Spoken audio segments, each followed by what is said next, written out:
قارئ أعلى.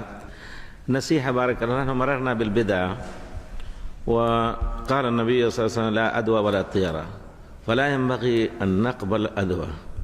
الآن اشتهر في طلبة العلم خاصة الذين هم ينسبون أنفسهم سلفي وكذا الشيء الذي لا يرضى به، وهو أنه إذا قال أحد المشايخ فلان مبتدع فارم به.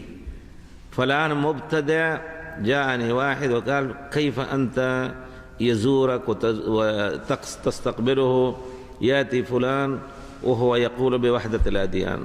لا، وهو مبتدع. قلت: ليش مبتدع؟ قال: يقول بوحدة الأديان. قلت: يا أخي، إذا قال بوحدة الأديان فهو كافر ليس مبتدع، قل كافر. سكت. فهذه المسألة الآن زادت وطمت، تم الوادي إلى القرى. ليس هنا، الحمد لله، أنا أشم هنا كأنه قليل، لكن عندنا في المملكة، ثم أخرج خارج المملكة إلى بلاد الكفر معدودين، لكنه سبحان الله أحزاب، حزب بالحقيقة، حزب معنى حزب. إذا قال الشيخ الفلاني فلان لا تأخذوا منه، ولو ترك كتابا شرحا من أحسن الكتب لا تقرأوا واتركوه لأجل خطأ. مررنا بالصدوق، الأئمة يقبلون حديثه ما لم يخطئ فيه، وكذلك المعلل حديث الثقة إذا كان علل فالمعلول لا يقبلونه. فنحن نجعل الجيران بارك الله فيك لا ننسى وراء الأدوى هذه، فنجعل إذا عرفنا شخصا.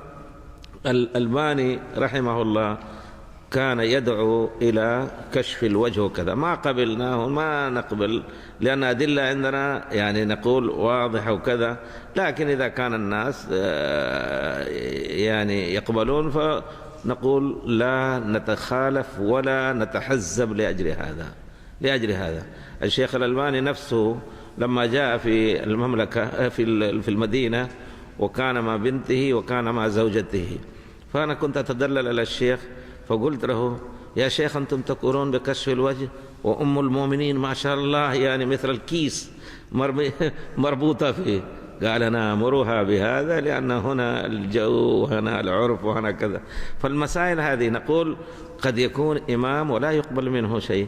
فإذا عرفنا من أحد من طلبة العلم يكون قد أخطأ في الكلام، وجاء بعض المشايخ يقولون لا تقربوا منه، اهجروه، مبتدع وكذا، ينبغي ألا ندخل في مثل هذه إن شاء الله، ونأخذ ما صفى ونتركه ما كدر، وهو مهما كان فمنهجه صحيح.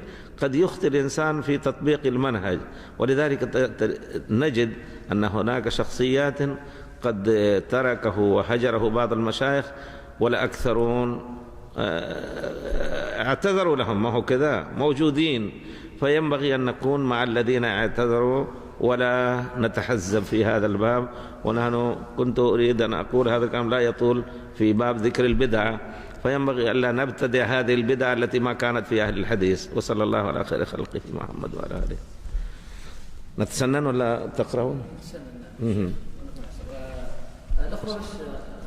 هذه أسئلة بعد الصلاة بربع ساعة إن شاء الله. بعد العصر قالوا أننا نرجع، فنكمل هذا، واحفظوها، أنت خليك أمين لهذا. سبحانك اللهم وبحمدك، أشهد أن لا إله إلا أنت، أستغفرك وأتوب.